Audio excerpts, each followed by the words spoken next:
नमस्तेस्तु महापहरे देवी महालक्ष्मी नमोस्तुते।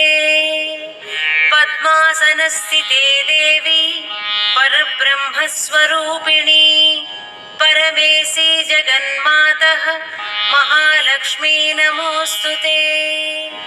श्वेतांबरधरे देवी नानालंकारभूषिते जगत्सिते जगन्मातः महालक्ष्मी नमोस्तुते। महालक्ष्मष्टकस्तोत्रम् यः पठेत् भक्तिमान् नरः सर्वसिद्धिमवाप्नोति राज्यं प्राप्नोति सर्वदा। एककाले पठेन् नित्यं महापापविनाशनम् द्विकालं यः पठेन् नित्यं धनधान्यसमन्वितः त्रिकालं यः पठेन् नित्यं महाशत्रुविनाशनम् महालक्ष्मीर्भवेन् नित्यं प्रसन्ना वरदा शुभा।